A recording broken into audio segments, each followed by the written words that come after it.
Oh, for God's sake. You must be kidding me. Great. You're back. Shall we just get this over with, then?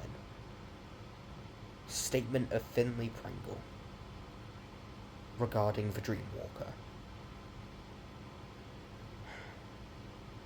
Hello, Edwin. I do hope that you are doing well. I suppose after everything you at least deserve that. Firstly, I do wish to give my condolences for your loss, but, well, I'm not exactly going to be reverent of the... well, he's not dead, but you do get the idea. I'd not expect any form of sympathy or even empathy after what I pulled last time, but I won't be doing it again. Using the same trick in a row would be rather boring, and it wouldn't really benefit me this time around. So no, you aren't in any danger this time around. I'm almost certain that you're curious about what the Dreamwalker has been doing, and well, I do have explicit knowledge of that. I do not know if you actually want to know this knowledge of what your friend is now doing to those that he blames for all of your fates, but that has always been the nature of the Eye, hasn't it? Learning what you wish you did not. I no longer dream of you, Edwin. I'm not sure if this is because you have cut yourself off from the Eye, or if the Dreamwalker itself has simply replaced all of those dreams. Even as a being of my own nature of lies and subterfuge,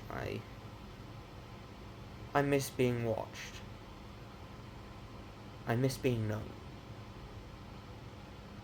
That was at least tolerable.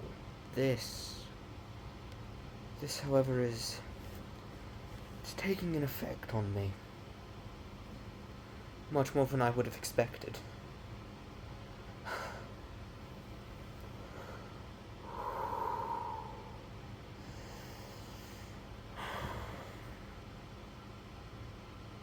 Sorry, I apologize for wasting your time. I need to just get this over with, I suppose. My dreams. Once I fall asleep, that is, it's often a challenge all of its own. It begins in a kitchen, in a flat high above the ground. A cat walks out of the kitchen, looking at me with ill-hidden excitement for what is to come. Walking past the door and into the room, there upon the wall is a cellar spider. The first spider of my dreams. It is sat there, waiting, expectant. Its small, thin, translucent legs, and its bulbous brown body.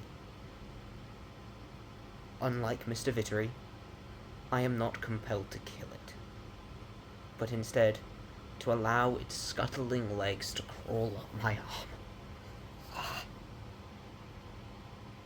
To think that once comforted me. I turned back towards the kitchen door, horrified, the spider still crawling on me. But the door has changed. It is now a crisp white, except for the blood that is staining the bottom of it red and brown. The weight of that monochromatic book in my hands as I am pulled towards that right-hand door. Despite knowing how pointless it is, I resist opening the door. I wait a moment, another, and another. And then, like a funnel web spider, the door swings open, and that gargantuan leg grabs me, pulling me into the dark, where all that is visible is its enormous bulk, and the opaque, shining black of its many, many eyes, as it holds me there, its venom dripping on my face, irritating my eyes as I am placed on its web, to be digested later. I hang above an endless void, surrounded by the voices of those who did this before us, staring down into the infinite possibility of everything. The web shifts around me, forming more solid strands, as I'd find myself on a stage, in front of an audience of all of those who I have hurt, those whose lives I have destroyed with manipulations and suggestions. And there he is, the Dreamwalker, with a front row seat to the show, watching, expectantly. The Tragedy of Finlay, a comic puppet show act in all acts. Act number 23. I am puppeted around that stage, not even thinking enough to try and resist the very few real friends that I have left, judging me for every tiny, minute detail.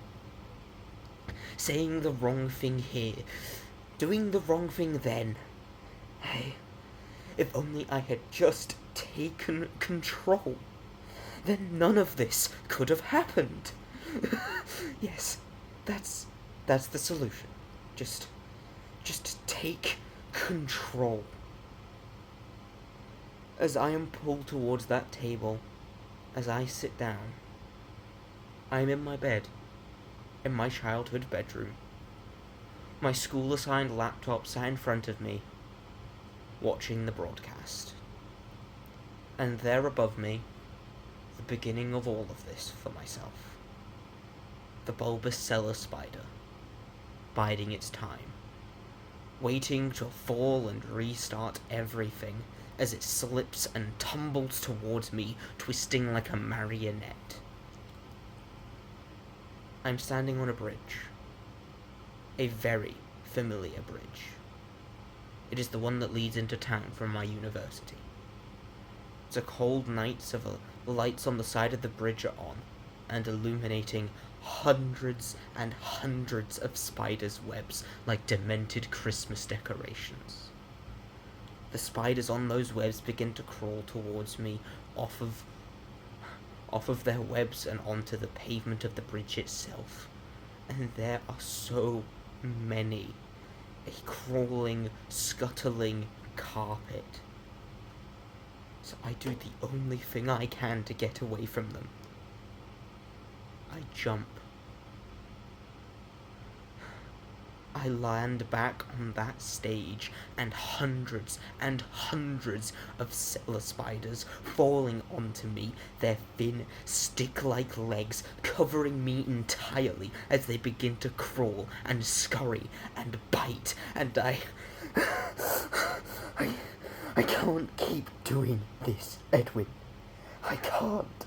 He is just laughing, and I know that I am not innocent, that I deserve this more than most, but I can't keep doing it. But he will. I know he will. Enjoy your time away, Edwin. At least then one of us will.